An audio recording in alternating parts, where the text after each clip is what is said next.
What's up, ladies and gentlemen, and welcome back to TDPHINSTALK, home of the real Miami Dolphin fans. As promised, we have a special treat tonight, guys.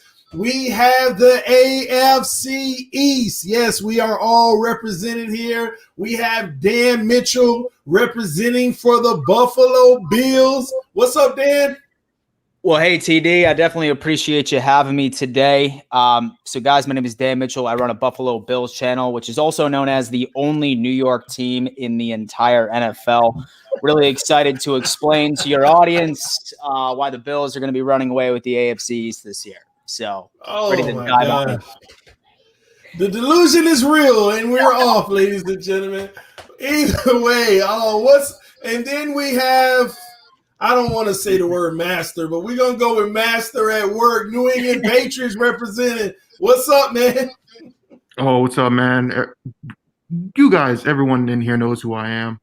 You know what I'm saying? We're your daddy.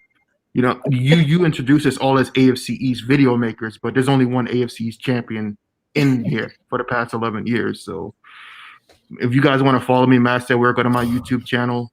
If you like getting triggered, if you like looking at Super Bowl rings, if you like looking at bling, go to my channel. And if you like getting spied on, go to my channel as well. So, like I said, man, that's pretty much all my introduction. Everyone knows who I am. That's all right. That's all right. So, like he said, if you want some of that bling, some of that cubic zirconia, all of that good stuff, y'all go on over and check them out, y'all. What's up, New York Jets Media? How you doing, man? What's up, guys? My name is Richie. And NY Jets Media. I actually started this channel last year, right before the season started. And I've been posting a bunch of Jets content and carrying over into the season. I'm excited to bring more Jets content. And I'm really excited for this because I did not expect, talk to the division rivals. So I'm really excited to get into some debate, some talk some Jets football. I know they're slept on, but we'll see. I'm excited for this. That's what's up, man. So, ladies and gentlemen, you all already know who I am on this channel. This is TD from TDPHINSTALK, home of the real Miami Dolphin fans. And for all those who came from the Bills, from Dan, from Master at Work and New York Jets, all you guys, everybody that's in the comment section representing their guy, welcome to the channel. It's all love here. We are enemies. We got to keep it 100. We are enemies, but it's still nothing but love. I respect these three guys. I don't know if they can say the same. I'll let them speak for themselves, especially after we win the division this year. Let me say this real quick. I'm wearing a mask because I don't want their losing mentality to infect me. So it's not about COVID. It's about I don't want any of their bad juju rubbing off on this logo right here. You know what I mean? Y'all hear this mess, man? See, this is what we're going to have to deal with. But that's all right, man. We got a lot more to come back at him with, and we're going to talk about it tonight, guys, and every week. Let me go ahead and explain to everybody what we're doing. We've gotten together, us four gentlemen, we gotten together and said we wanted to give everybody what they deserve. And that is AFC East Roundtable. So once every week, we're going to try to link up and get together and give a status update on the team and why we think that our team is going to have the best shot to do the best, have the best results this season, pretty much. Outside of that, man, it's all about talking trash and getting to know each other's team on a deeper basis. But like I said, we're going to do this every week. So the first week is right now on TDPHINSTALK. Next week, it could be on New York Jets Media. It could be on Dan Mitchell. It could be on Master at Works. We're going to be rotating around. So I encourage you guys, go find the channels, subscribe to them, because every week we're going to be on a different one. So, Dan, let them know where the channel is and how they can find it. And so, yeah, for sure. So say that you just go to YouTube and just type in Dan Mitchell. You should be able to find me. And then as far as other social media, say, for example, that you just want to hear like my real-time takes, then Twitter is probably the best way to talk to me, at Real Dan Mitchell. And same way when it comes down to Instagram as well. So, we're definitely talking about a lot this year. We have a lot of topics to discuss because the Bills are finally somewhat relevant for the first time in my entire lifetime. So there's going to be some exciting news following for the rest of the year. I can't wait to ask you a few questions I've been dying to ask. But before we Master Works, tell them where they can find you at, man. You can find me, like I said, on YouTube, Master at Work. Twitter, Master at Work Inc. That's on Instagram and Twitter. And you can just Google a photo of 6 Lombardis, and I'll probably pop up somewhere around there. So, yeah. Awesome. And New York Jets Media, let them know where they can find you. Yeah, so on YouTube, NY Jets Media, and I'm actually really active on Twitter and Instagram. I run 2 Jets fan pages there. I'm like posting daily news, anything that happens for New York Jets news, I'm always on top of it. So any Jets fans in this live stream, make sure you guys go check it out, NY Jets Media. Absolutely. And not just Jets fans, guys. Y'all already know how I operate. I encourage y'all to go check all these guys' channels out, regardless of what fan base you belong to. It's good to know what the enemy's doing, okay? It's always good to know what the enemy is doing. So y'all go subscribe to these guys' channel. And we're probably going to post some links later on in the show. But let's go ahead and take care of some household business before we dive into the meat of everything. Y'all already know how YouTube is, so y'all gotta hit the like button, okay? If you're just coming in, punch that like button with the YouTube algorithm. It's how they let other people know that we are live, because you know they're iffy about the notifications. So punch the like button. It will exponentially help out them sending out notifications to more and more people. So we're trying to get over 200 likes on every video at a minimum. If you like AFC East Roundtable, hit that like button and let us know, guys. All right, so all of that's done. Let's go ahead and dive in. Well, excuse me. This is TD FINSTALK. You can find me on Instagram, Twitter, Facebook, TD FINSTALK. You can also find my content at dolphinstalk.com. Make sure I give you all my tags and things as well at TD FINSTALK. Remember that, guys. But without further ado, here's how we want to open up the show. We want to hear from each and every one of these individuals and ask them, what is the state of their team right now from their perspective? We're going to start at the top right with Dan Mitchell representing the Buffalo Bills. Talk to us, man. What's going on in Buffalo? Can you give us just sum up what's going on, man? What's going on? And so, yeah, man, so once again, definitely glad to be here, man. So the majority of you are probably aware that, the Bills have not really been much of a relevant team throughout the past 20-something years, right up until recently, once Sean McDermott and Brandon Beane ended up taking over the reins of the entire organization, right? Really going back to 2017, once we finally squeaked into the playoffs, we had a great defense and then maybe a little bit of a run game, but the offense was sort of shit, right? But then once you end up rewinding back into the 2019 year, you start seeing that extra step with the second-year quarterback and then a somewhat decent starting cast when it comes to an offensive standpoint by itself. And the Bills ultimately ended up going 10-6. The only thing the Buffalo Bills needed going into 2020 was a true number one receiver. And thank God we finally have one, and that is in Stephon Diggs. Now, there's a lot of questions going into it. How much of an impact is this guy really going to make? But what I always try to tell the Don Mafia, which is my audience, is the fact that he's going to make a much more significant impact than people think, right? He's going to make the rest of our wide receiver room better, as in John Brown and Cole Beasley. He's going to open up our run game, and ultimately he's going to end up helping out Josh Allen, who – y'all know that I'm a Homer Bills fan. You know it. Josh Allen is not the most accurate quarterback on the face of the planet. But when you get a receiver like Stephon Diggs, he makes quarterbacks look fantastic. I think that piece was the only thing that was making the Bills unable to make that next step. Now, I'm not going to sit here and tell you that we're going to run with absolutely no issues for an AFC title. I still think that there's some issues with our offensive line. I was really hoping that we would have addressed that during the offseason. We didn't. That's most likely the biggest hole that I see. But as far as the complete team is concerned, and I know that I'm about to get reamed in the live chat for this, 110%. But in my opinion, the Bills are the most complete team in the AFC East this year. Woo! Bold statement. They're going to be the most complete team. And so, like I said, right now, I'm looking at the live chat right now, and I'm just getting fucking reamed. By the way, I didn't even ask whether or not that I could swear on this thing, but well, you're a guest. I didn't explain it to you, so I'm not. It's okay, but if going forward, let's try not to, because this is a family channel. And so my bad, TD. My bad, man. No, that's why I said. Listen, we don't have to do it on your channel, TD, but when we stream on my channel, I don't. Whatever you guys, it's gonna be rated Just me R, personally. baby. Yeah, exactly. Whatever you want to do on your channel, I'm all We're on for. TD's channel. We can't curse. So yeah, but I do appreciate TD, you. My bad, man. My bad. Well, I appreciate you asking, and that's why I said it's okay because I never communicated that with you guys. But thanks for understanding and being reasonable in that sense. Well, let's go ahead with the biggest potty mouth master at work. What's up, man? No. Save the best for last. Save the best for last. No. Like you the winner of this division gets to speak last. Oh, okay. No, like you said, we're on TD's channel right now, so it's Master of Work's turn. Okay. Go ahead, Master. Listen, okay. You ready? I'm ready. Triggered. Okay. So, listen, we're the division champions. We're the 11 straight time division champions. I think 18 out of the last 20 years. I've lost count, honestly. I need a calculator to count up all the Super Bowl rings this franchise has mustered over the past 20 years. But as far as this year, everyone said that we were, including me, I thought we were going to tank for Trevor Lawrence. I thought this season was a lost cause.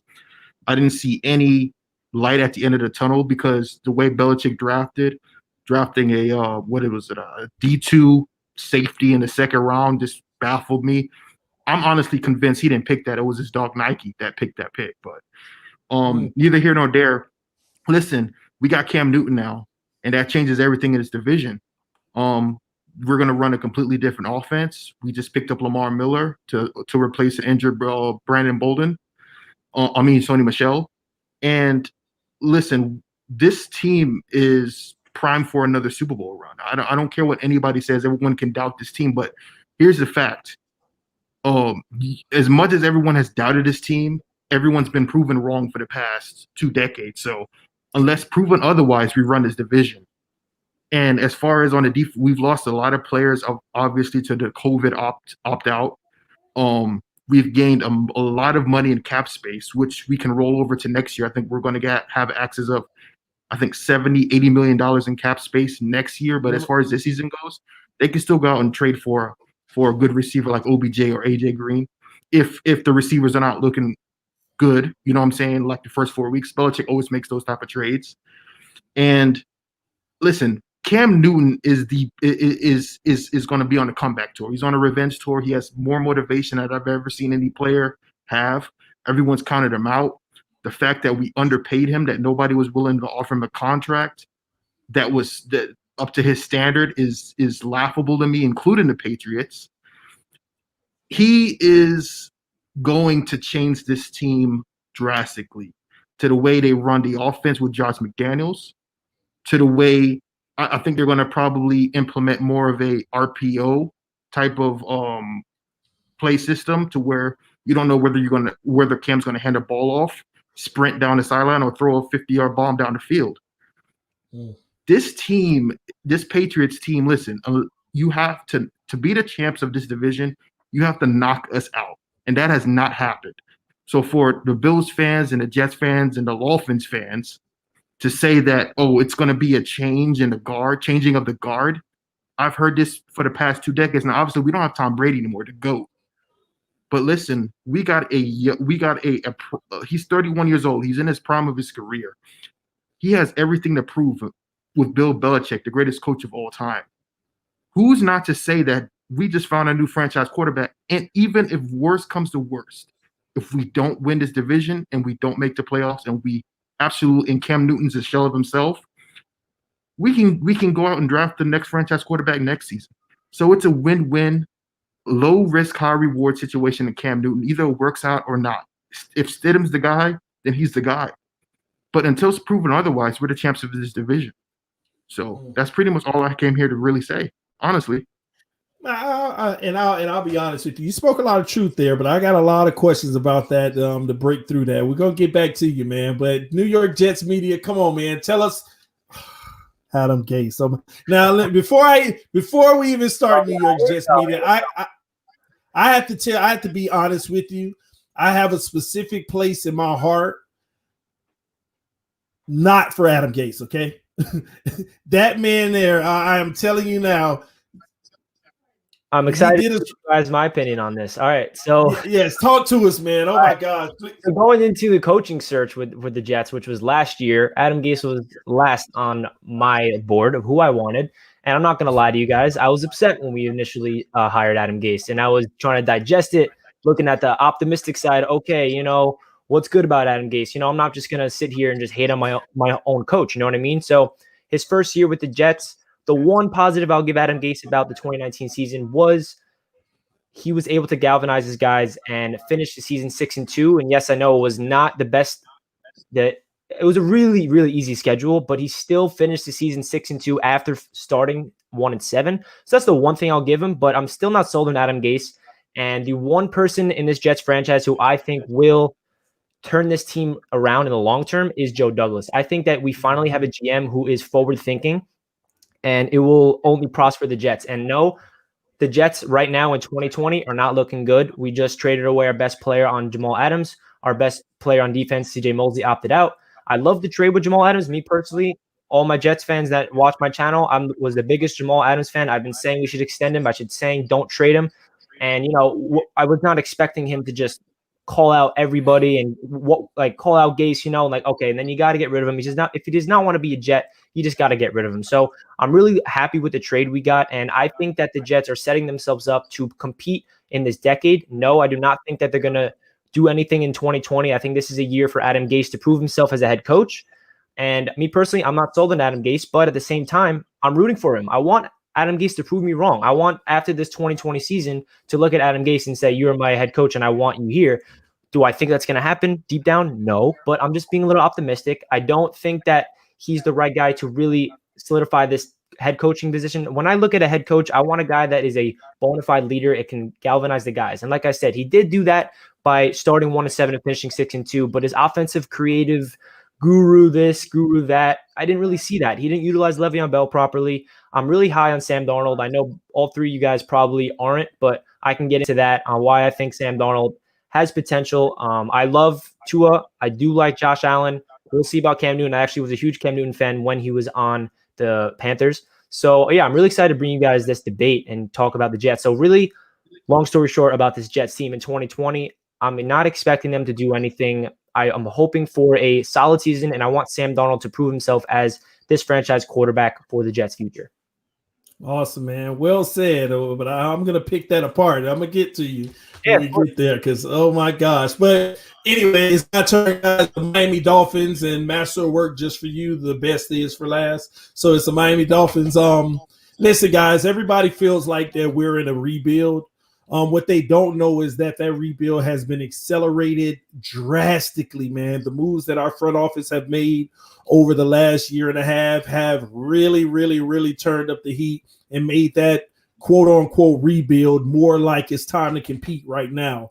What we did starting back a year and a half ago is dump all the high salary veteran players and got all the assets that we could get for them to basically build our team fresh and do it the right way for a brand new head coach and letting him and the GM have cohesiveness and building the team for Miami. Now, they've done an excellent job doing that. One of the most notable trades being Laramie Tunsil. No one would want to give away left tackle like Laramie Tunsil, but we also were not going to pay him $22 million per year. So getting 2 first-round picks and a second-rounder from Houston was massive for us, which is basically paving the way in large part to our future.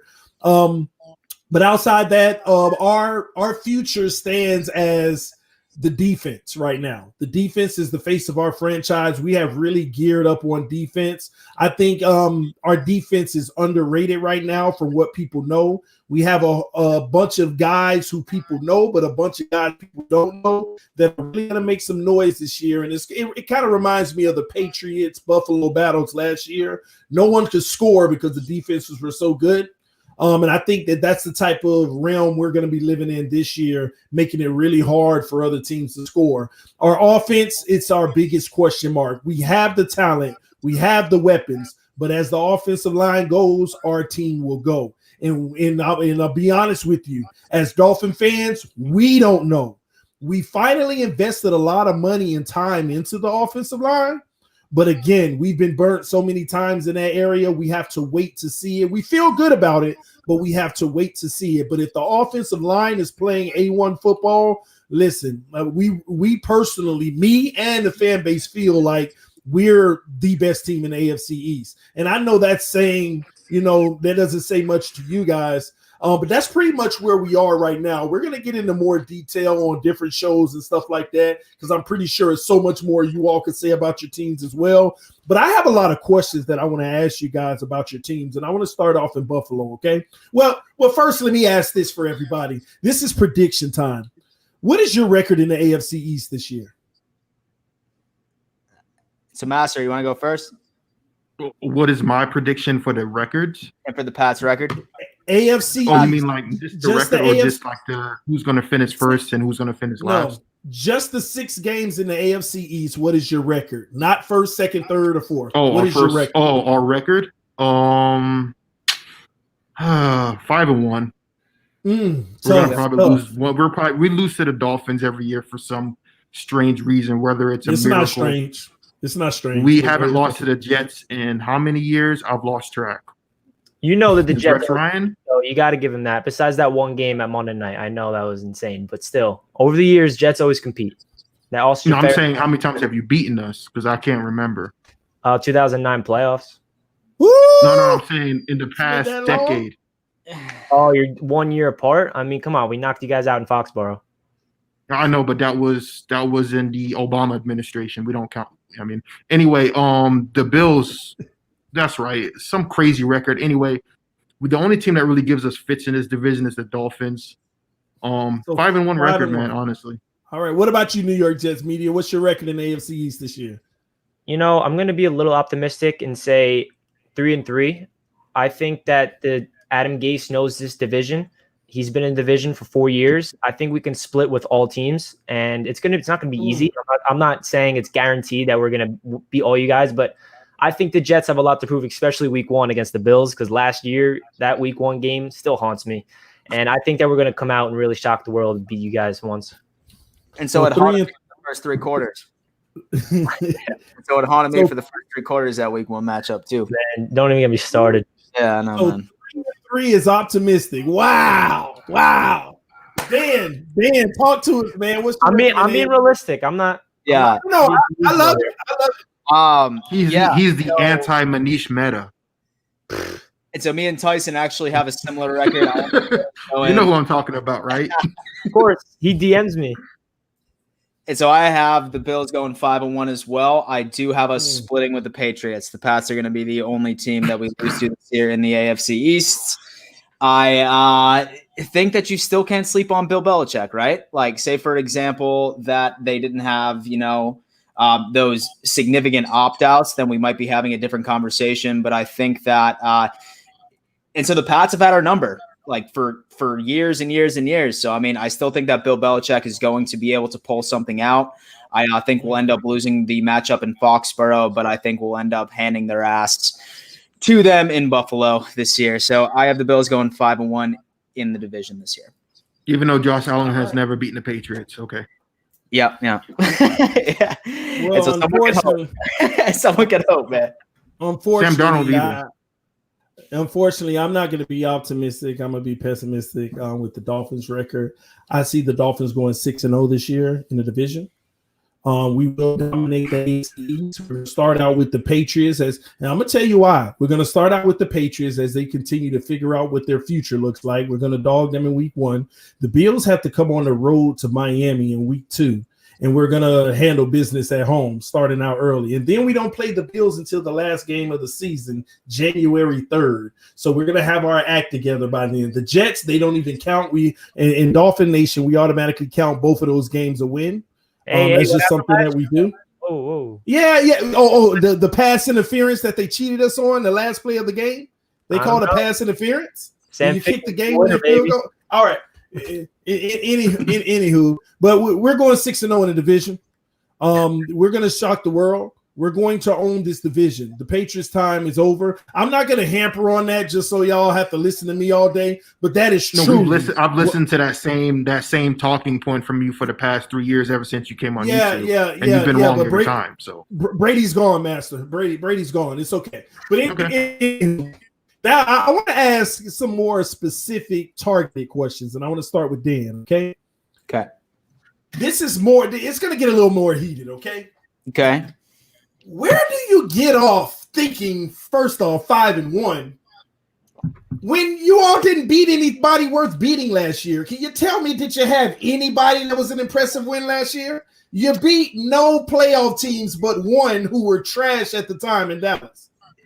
And so, you know what, like, honestly, like, I do get this question a lot, right? And really at the end of the day, we are like really only at the mercy of our schedule last year. The AFC East had one of the easiest schedules right across the board as far as the overall competition is concerned. That's including the Jets, the Dolphins, and the Patriots. We all like really couldn't do much more than what we were given. So this year is really going to be the test because, as we all know, the AFC East has the hardest schedules. I believe the Pats have the hardest schedule this year. I think the Bills are like the third, and then I think the Jets and the Dolphins are like top 5 as far as the hardest schedule is concerned by itself. So the way that I like to be optimistic is just the fact of what our second-year quarterback was able to do with the supporting cast that he had behind him, right? And so we had a guy in Frank Gore, who's about, 57 at this point, as the lead running back. And so was the lead running back of his team for at least half of the season. His number one receiver was John Brown, who surprisingly sort of received for over 1,000 yards, and then Cole Beasley. Really, at the end of the day, what Josh Allen was able to do with the supporting cast that he had in front of him in 2019, bring his team from 10-6 and go into the playoffs, lose an absolute bullshit game against the Texans. I'm still pissed off about that. I can't tell you how many times I watched replays of that bullshit appearance that we made. But bull crap. Yeah. Sorry. No, you're good. You're good. And so I'm never invited. You're all good, man. I'm sorry, man. I'm not. I'm really sorry. But no, the way that Sean McDermott and Brandon Beane have been able to structure not only their draft, but the way that they handle free agency, bringing in top-tier players like Stephon Diggs, drafting well by itself, I don't see the Buffalo Bills realistically taking a step back from what they have been doing from 2018 to 2020 coming into this year. Now, There's going to be a huge test, right? Like, we have a very hard schedule coming up, and so we're facing the entire of the NFC West, and so we have the Patriots twice. We have the defending Super Bowl champions and the Kansas City Chiefs. So the test is going to be there. It's all coming down to whether or not that Josh Allen can take that next step, but I'm confident that he will in 2020. So before I move to New York Jets media, great answer. I wanted to end that question, Dan, with, is the franchise sold on Josh Allen? Like, you all know he's your future, or you're still evaluating that? Because he does have some deficiencies. For sure. There is no question about that whatsoever. As far as Josh Allen's will to win, and don't get me wrong, and so I get in this argument like each and every single time that wins are not a quarterback stat, but I mean, that can be an entire different live stream when it comes down to it. Like, Josh Allen's a gamer. He's going to go in there and he's going to end up winning games that you need to. So many people, they always like highlighting the fact of his issues with the deep ball, but no one likes talking about the fact that he's like among the best in the league for short to medium range passes. He's top 3, top 5 in the league for fourth quarter comebacks, for game-winning drives. He's the guy that I want to give the ball to when we're down by 3 points and there's 2 minutes left in the fourth quarter. As far as me specifically, I am sold on Josh Allen, but this is his make or break year. He needs to take that next step. He absolutely needs to take that next step. Awesome, man. Good to know, man. I was always curious about what your thoughts were of him. What about New York Jets media? So I don't even want to talk about Adam Gase because I get nauseous when I do. Well, before I ask you the question I want to ask you, I want to help you out, man, because I've been checking out your YouTube channel and you're growing, and it's amazing, man. And I'm just going to tell you now, don't fall in love with Adam Gase. He did it to me, man. The things you said earlier about him, the things you said earlier about him, that was me on my channel. And I had to eat a whole bunch of crow because of it, okay? So trust me, Adam Gase will speak everybody's praises. And when things don't go right, he's going to throw everybody under the bus. You're going to learn that, hopefully not the hard way. But anyway, into the Jets, okay? So what's going on with the holdouts and who's going to be in your secondary now? So with Jamal Adams gone, we got Bradley McDougald from Seattle. So our safeties, starting off the safeties, is going to be Marcus May, who was the sidekick of Jamal Adams, who I think was very underrated because Jamal Adams was, one of the best safeties in the league. So no one really knew about Marcus May besides Jets fans. But Marcus May is a solid safety. And we also drafted Ashton Davis out of California, who's a Swiss Army knife type of player. Greg Williams is going to utilize him all over the field. He's going to be lining up at the slot. He's going to be playing all over the place. And at that cornerback position, we signed a guy like Pierre Desir from the Colts, who surprisingly got released. He was excellent in 2018. He locked down DeAndre Hopkins one game. And then in 2019 season, he kind of fell off and he had injury concerns and they kind of switched schemes. So Pierre Desir is going to be our CB1 this year. And I don't think the Jets do not have a CB1 of the future, but we have a lot of depth. We have a guy like Bless Austin, who was a 6th-round pick last year, who I think has potential. But the secondary for this Jets team definitely needs improvements, and it's going to be like a long-term waiting process for the secondary. And I think that Greg Williams, our defensive coordinator, is a huge reason why the Jets were 7th total in defense last year, even with all the injuries, with no CJ Mosley, with only Jamal Adams, really. This defensive line is deep, so I put a lot of trust in Greg Williams. He's the guy that I look at, and he can take talent who is rookies or second-year players or just no-name players and really maximize their potential. And you saw that last year. The Jets defense was 7th in the entire league with so many injuries. We were playing with a 4th-string middle linebacker at some points. We had no names at cornerback like Darryl Robertson, Tremaine Johnson, nightmares. And all of a sudden, we got young guys. So long story short, I think Greg Williams is excellent on this team. Adam Gase, question mark. Greg Williams should be our head coach. I love Greg Williams. He can take guys that really are not, practice squad guys and make them look like starting caliber players. So let me ask you this, because just like I asked Dan about his quarterback, your situation at quarterback is a little different for me. Your quarterback sees ghosts. He has a sixth sense complex. So talk to us about that. I mean, is he rattled? Is it something he can recover from, or is it something you all aren't sure about? I think the whole seeing ghosts thing, I mean, it's great for you guys, for the rivals to carry on and it's going to be a meme for the rest of his career. But if you guys know, seeing ghosts is a term that quarterbacks have been using forever. Brett Favre said he used it. Even Tom Brady says he's used it. It just so happens that in 2019, he had to be mic'd up and had to be on ESPN. Basically, what seeing ghosts means is you're not seeing the field properly. You're not picking up the reads right. You're seeing guys that you think they're blitzing, but they're not. So Sam Darnold was obviously not in the right mental game at that moment. So he got caught on the hot mic. Very unfortunate for Sam Darnold because he became the meme. And then all Dolphins, Patriots, Bills fans are just going to ridicule Darnold for the rest of his career for that. But when it comes to Sam Darnold on the field, I think that what he had to deal with his first 2 years with 2 coaching changes, terrible offensive line, and mediocre weapons, and for him to take the next step in year 2, he didn't take a huge leap, but he improved in every single statistical category: touchdowns, less interceptions, more yards. And he also had a winning record in 2019, if you guys are not aware. Sam Darnold was 7-6 as the Jets quarterback in 2019 with minimal talent. I mean, who was his number 1 receiver? Robbie Anderson, who was a wide receiver 2 on any other team. No other player. Offensive line is terrible. And I think that if this offensive line is going to make or break Sam Darnold's career, and he needs continuity. This is his first time in his career that he has the same offensive playbook to learn. He doesn't have to worry about, all right, I need to learn this play. I need to learn this play. Now he's in Adam Gase's second year of the system, and we can ridicule Adam Gase all we want, but we know his playbook is really complex, whether it's good or not. Le'Veon Bell said himself, it's one of the most complex offensive playbooks he's ever had to learn, which I was surprised about. But what I'm just trying to say is Sam Darnold finally going into his second year of learning the same system. This is going to be a big year for him. I think that this is his year to prove who he can be and that he is a guy that can elevate players around him and maximize potential. And I think that Joe Douglas is building this team the right way, and I'm excited to see what Sam Darnold could do. So me personally, I am sold on Sam Darnold, but at the same time, if I hear somebody saying they're not sold on him and he sucks, I'm not going to argue.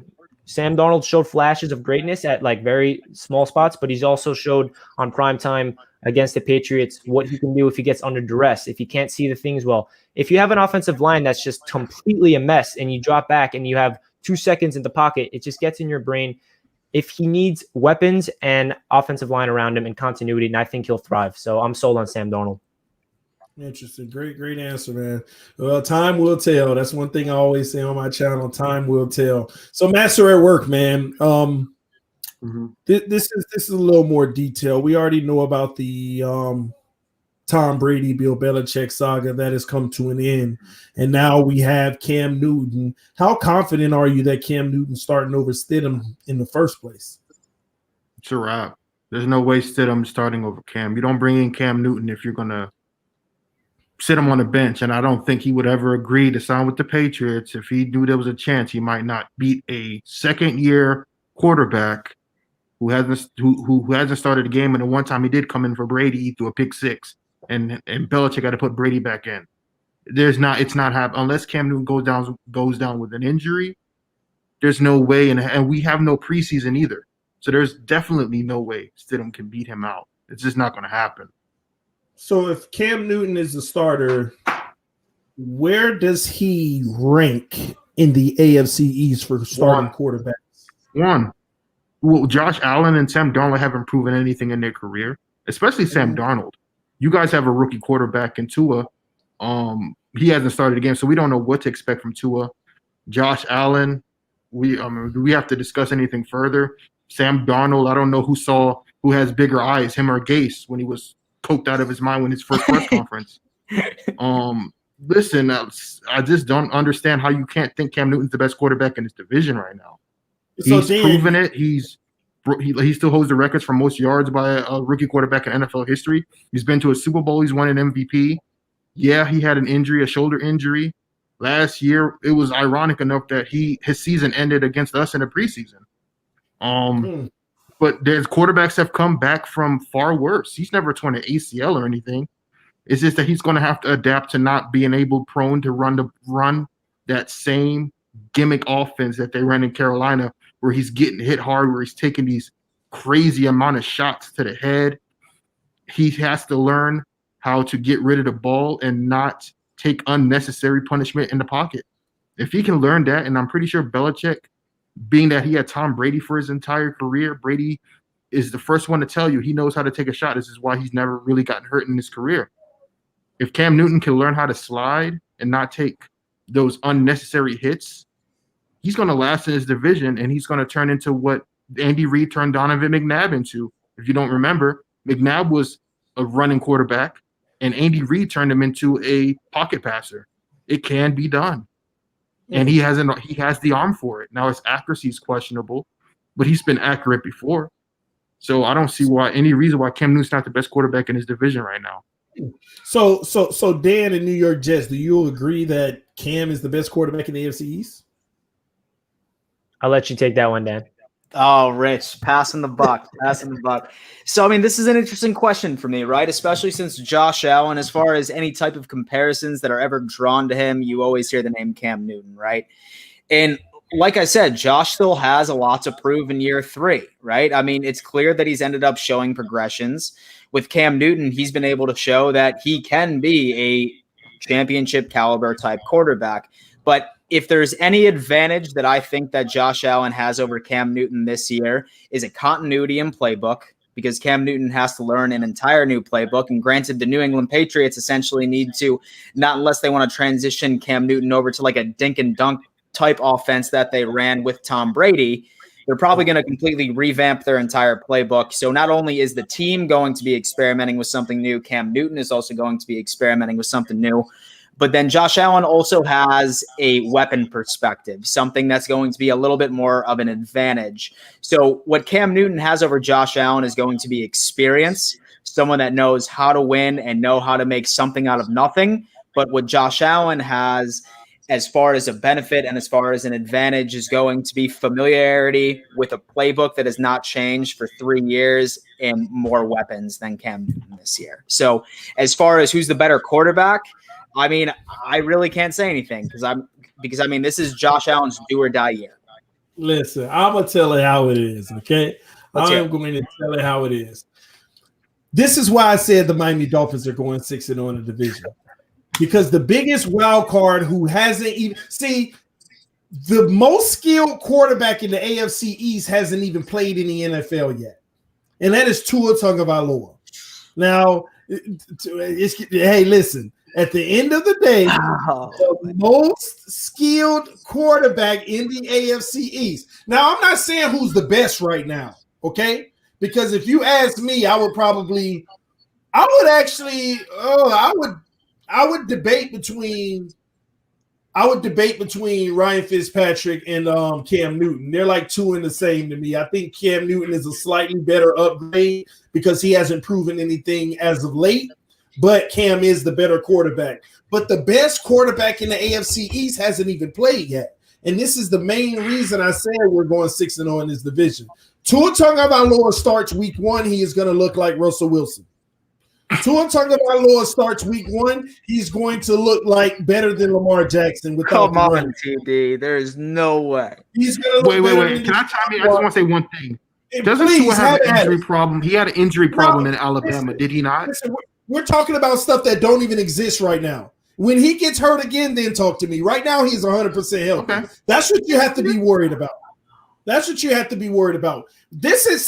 Tagovailoa didn't come in like Josh Allen with his status. Tua Tagovailoa didn't come in this league like Sam Darnold with his status.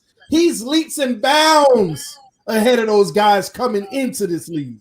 When they first came in versus where he is coming in, there ain't even no comparison. Now, granted, I will give you this. He has to put it on the field. We've seen great players in the past come out of college and end up being busts. But he, by far, is the best prospect in the AFC East coming out of college. And we're not going to sit here and act like Sam Darnold's been in this league for 7 years. We're not going to act like Josh Allen's been in this league for 7 years. And Cam Newton, many believe he's washed. I'm one who particularly says he's not. But again, his most recent stint, he has to at least show us that he's not, though. So it is debatable. But we got a young AFC East. Stidham, he's not even in the conversation with Tua. He can't even wear his cleats. Okay, he'll never be my quarterback. He'll never be my quarterback. It'll never happen. Well, you better hope Cam work out for the long term. No, it's never going to happen. Oh man! And so get this, TD, right?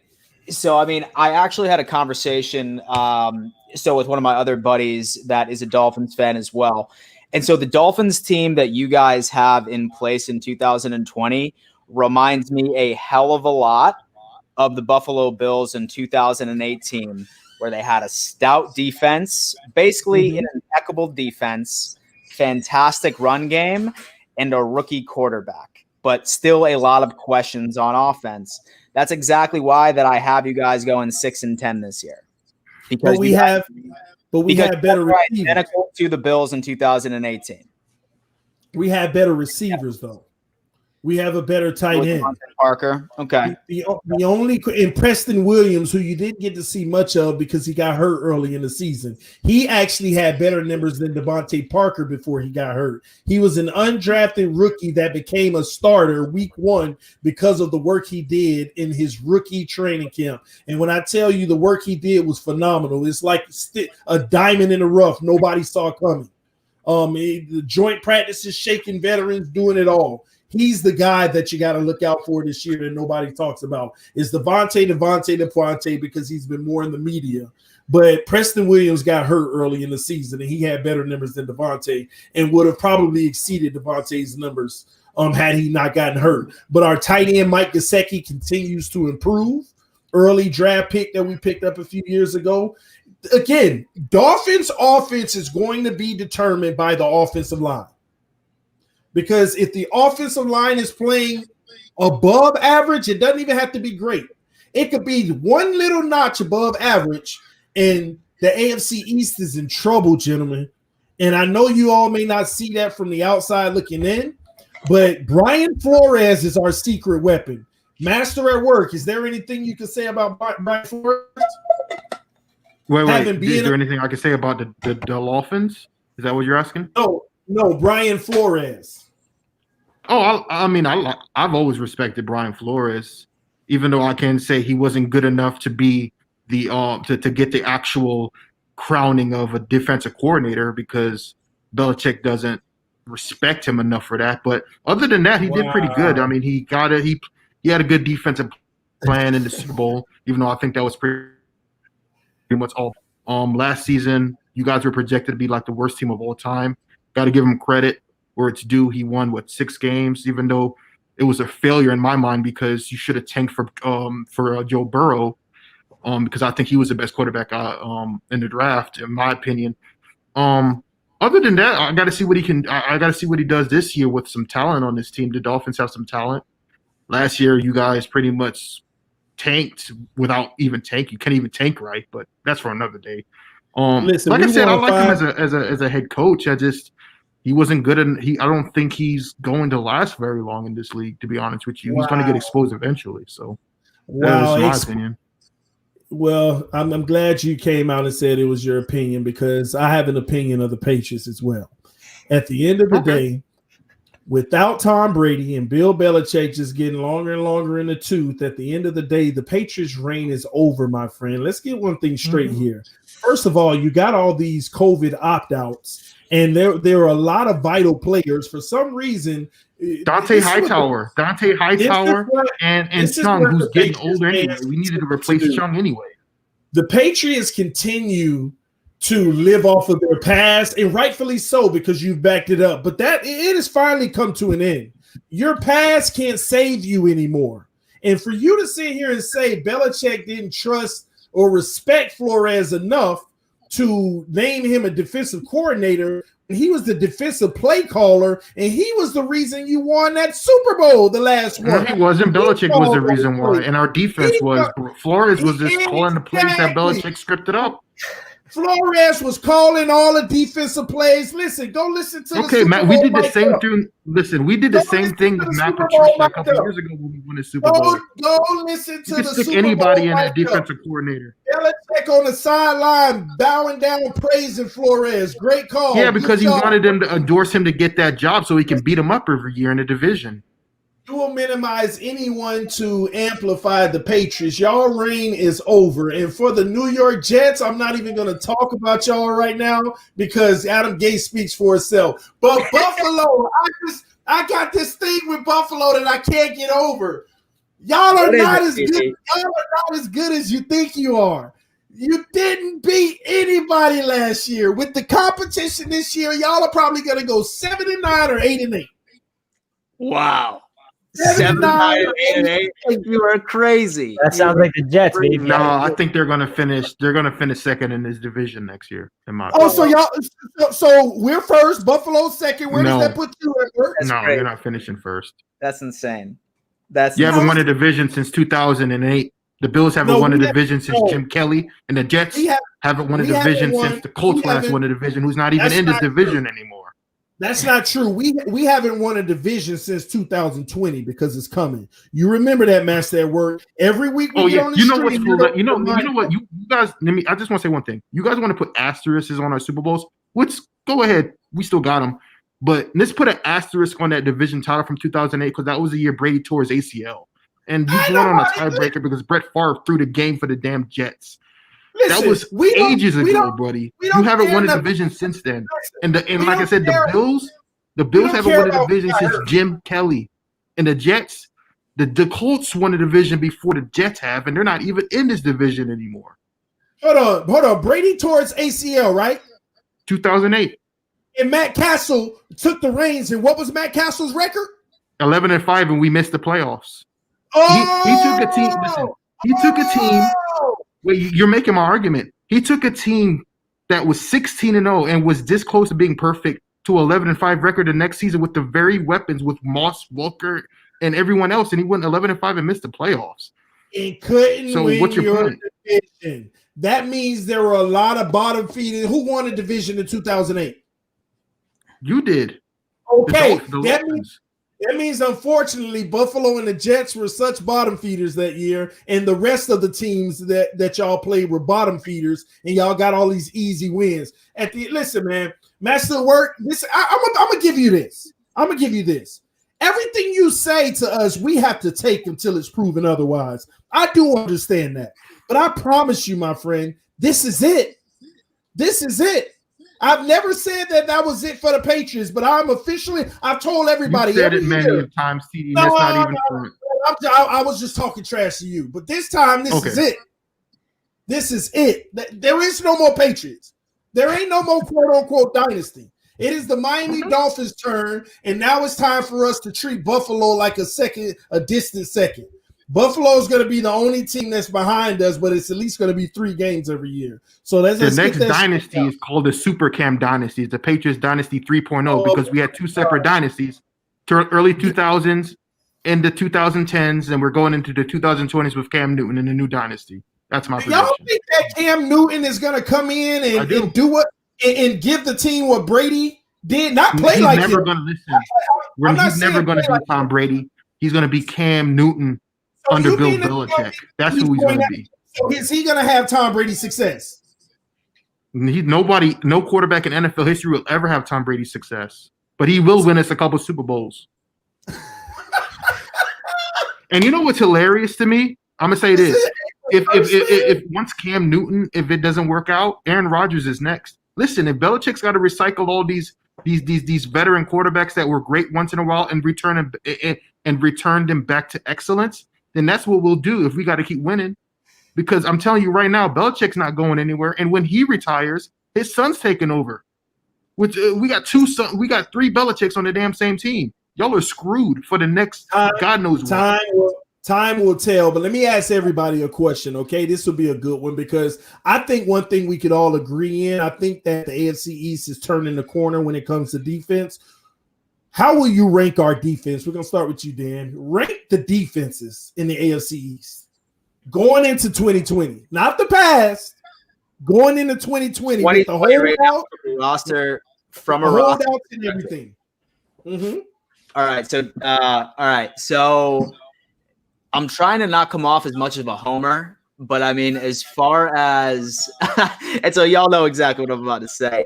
And so as far as a personnel standpoint is concerned, and considering the opt-outs from the past, like Hightower and Chung were huge blows to the defense. And obviously they still have Gilmore being the best cornerback in the league. What we got from you guys. See, that's another thing. We take your trash and we turn them into treasure. Hold on. Who's the best corner? Who's the best corner in the league?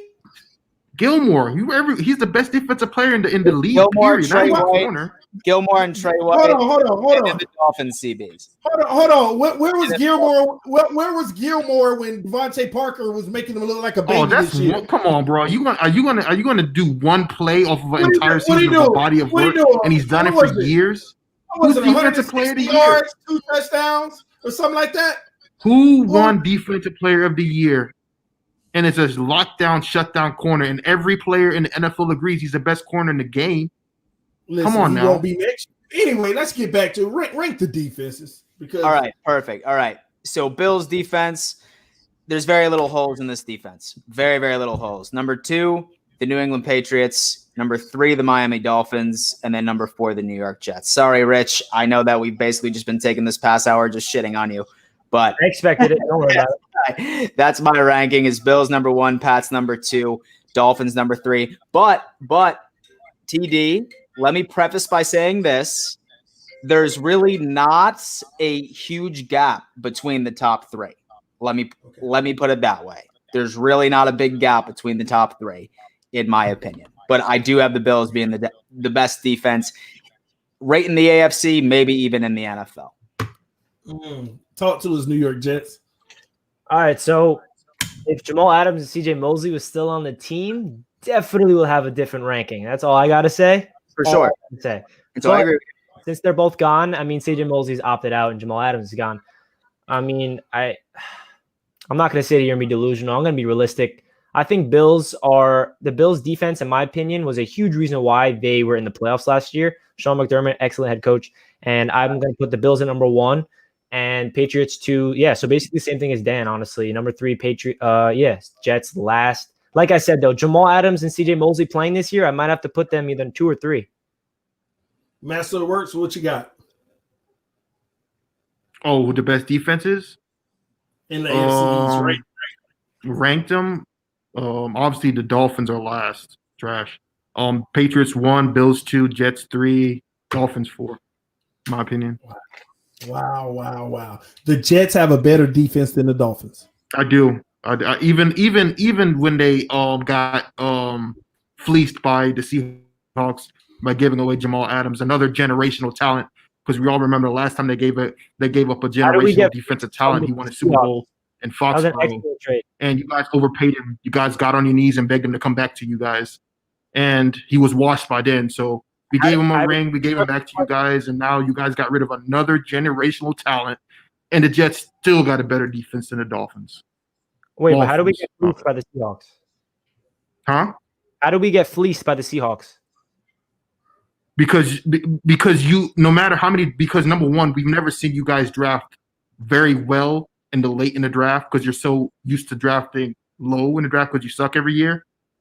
And no matter how many picks you got to translate those to good players in the draft. And he's a generational talent. He's like the new Cam Chancellor of the NFL. I agree. He's like Sean Taylor. You guys can't. I can't believe you guys let him off the hook like that. I just couldn't believe it. He was the best defensive player right next to Gilmore in the division. I agree with you. I'm the biggest Jamal Adams supporter there is. I wish they extended him, but what do you expect him to do? And for Joe Douglas to be able to get 2 first-rounders, a third, and a proven starter in Bradley McDougald to replace him for a guy that's calling out the entire team and just wants to leave, like you can't extend a guy that does not want to be on this team. I mean, trust me, when you're saying he's a generational talent, I agree with every word you're saying. You guys, to be honest with you, if you guys would have fired Adam Gase like you should have at the end of last season, you wouldn't be having this problem with players in the locker room because you're going to have this problem is going to persist, and it's going to the Jamal Adams situation is just one player. It's going to happen again next year. Your players in that locker room do not like or trust Adam Gase. They don't. I think it's tough because we can't expect the Jets fan base to know that yet. And they'll realize eventually. You should know anybody better than I know. I told you I want Adam Gase to prove me wrong. I don't trust Adam Gase. I don't think he's the head coach that will lead this team for the next 5-10 years. I want him to prove me wrong. Obviously, I'm not going to sit here and say I want Adam Gase to suck and I want the Jets to be 2-14 and I want him to be fired. Like, no, I'd rather the Jets, obviously, Adam Gase prove me wrong, but I am not sold on Adam Gase. I'm not. You know what's hilarious? I just want to point this out real quick about Adam Gase. Isn't it kind of funny that he's supposed to be this quarterback guru who got an endorsement from Peyton Manning? But yet, that's what he's living off of. The very season he leaves the Dolphins, Ryan Tannehill goes out and wins a damn playoff game. He wins 2 playoff games. So what does that say? He couldn't turn Tannehill into an elite quarterback. I mean, Tannehill is going out here and showing all these haters that was dumping on him, including me, that it was Adam Gase the entire time. If he can't turn Tannehill into a starting caliber quarterback that could win playoff games to be clutch, what makes you think he's gonna do the same to Sam Darnold? If anything, Sam Darnold is being held back by Adam Gase. You couldn't score a damn point last season on offense. The one thing I'll say about the Ryan Tannehill thing is the one year that Adam Gase had a full season of Ryan Tannehill with the Dolphins, they went to the playoffs. And the last 2 years, Tannehill was injured, and you know what happened. But like I said, Adam Gase, I'm not defending him. I'm not telling you Adam Gase is the guy, and I think that he's better than all your coaches. I don't think that. So I'm just wanting to prove me wrong, man. Listen, the best defense in the AFC East will be the Miami Dolphins. Then it will be the Buffalo Bills. The reason why I put the Bills ahead of the Patriots is because of the losses that they sustained. But I know that they have good replacements for those losses, but they have to prove it on the field first, just like Tua has to prove it, right? And then the Jets. Why is the Dolphins the best defense? Listen, nobody has a better set of corners than the Miami Dolphins now. Nobody. I mean, you all can name one good one, and okay, you don't have a better set of corners. The front seven, the box is really scary. It's really scary. The way when we run our 3-4 defense, you're gonna learn with our nose tackles this year. With Raekwon Davis coming in, Devon Godchild and Christian Wilkins, you're gonna learn. Having Kyle Van Noy and Ogba on the outside with Shaq. All these guys, you're gonna learn this year. our biggest issue is just safety. Our safety position is thin. We have guys who were playing out of position last year. Hopefully last year gave them the experience in the safety position to make them better. But our defense is going to be predicated to not even give time for it to get back there with those 2 lockdown corners and our first round draft pick corner who's probably going to be playing in a nickel. So our defense is a lot better than people know it to be, but they'll see it put together. People have to understand last year's defense is why we start winning games at the end of the season. And Brian Flores did that with guys that were working at Lowe's the week before. I mean, literally, people off the street. We had no names that he had playing well, helping us in the season with the winning record in the second half. But y'all gonna see this year, man. But I know that it's 8:02, and there's so much more that I want to talk about. But like we already talked about, we're gonna try to keep this clockwork. And we're going to try to make it a nice hour every week. Guys, please. We got to give them something to look forward to next week, right? Exactly, because I got so much to say at work. I was just about just about to start saying some stuff, but we'll save it next week. So we'll save it next week. Yeah, so we'll let you all know whose channel it's going to be on next week. We're going to do a lot of promotion on all of our channels, letting you guys know whose channel it will be on next week. But we're going to do this every week. But one more time, guys, first of all, let me talk to the Dolphin fans. If you're subscribed to TD_PHINSTALK, please, I am asking y'all, go to Dan Mitchell's channel. Dan, if you have the comment section up, just put any comment in, say hi, so people can click on your avatar. They can go subscribe. Also, after this video, gentlemen, just put a comment in the comment section so people can click on your avatar and they can go subscribe to the channel. So if you're having a hard time finding these guys' channel, they're going to go to the comment section after this video. They're just going to put a quick little message in the comment section. Go subscribe so you're not looking for where's TD, which AFC East channel is it on? Just go subscribe to their channel after this stream because we're going to rotate every week. So next month in about 4 weeks, we'll be right back here on TD_PHINSTALK. All right, talking our talk, letting these guys know that the Miami Dolphins are the best team in the AFC East, and it's time for us to bring the hardware home. But last comments, Dan, talk to them. So yeah, TD, once again, man, definitely thank you for having me on. I'm looking forward to sort of making this a weekly tradition. I really love the chemistry we had tonight. So I want to see some more energy from Rich though next week, and so I really want to see some more energy from Rich next week. I do. I'm down. I mean, I got all the energy. I thought I'll just come in here because I know where the Jets are right now. I'm not delusional. I'm an unbiased fan. So yeah, hey, man. Usually Jets fans know how to talk trash, man. Jets fans know how to talk. Even but why? But why though? Like he's like the perfect Jet fan. He's a representation of exactly how the team's doing. If they give him more to be excited about, I think he'll be raving. But right now, you want me to sit here and say Sam Darnold's the best quarterback in the league? The Jets have the best defense. We were going to like. You just want me to trigger you guys because don't be TD. Don't be TD. Don't do that. Hater. Yeah. And so, but guys, yeah, once again, thank you for having me, and definitely looking forward to the show next week, whatever channel it turns out to be on. Awesome, man. Master at Works. Listen, like I said, you can subscribe to my channel, Master at Work, whatever. You know, I appreciate TD for having us on. You know what I'm saying? We just had to get us all together or whatever and see what time it is. But listen, I'm going to upload the entire thing on my channel anyway every week, so but we'll figure that out later on. But I just want to appreciate everyone for coming on and whatever. Even though we hate each other's teams, we can still be cordial and respectful towards each other. You know what I mean? So that's pretty much all. I just appreciate you guys for watching. Thank you. New York Jets Media. And kiss the rings too. Kiss the rings. Kiss the rings. Keep living in the past. But yeah, thank you guys so much for reaching out and getting me on the show. It was really last minute, wasn't expecting it, and I thought this was awesome talking to you guys. Never really thought about debating with the rivals. You know, obviously, we, like Master said, we all hate each other's teams, but at the end of the day, we love football, and NFL is coming back, so it's going to be really exciting. And I'm excited to bring you guys more of this every single week and get into heated debates. Dan, I'll get more energy for you. If you really want me to get some heated debates, you know, I got that. I'm looking forward to it. But again, thanks again for having me on, TD. I really love this. Yeah. Man, first off, I want to thank all three of you gentlemen for coming through tonight. This was amazing. I mean, I probably can go on for 2 more hours, but we're gonna leave them on and more.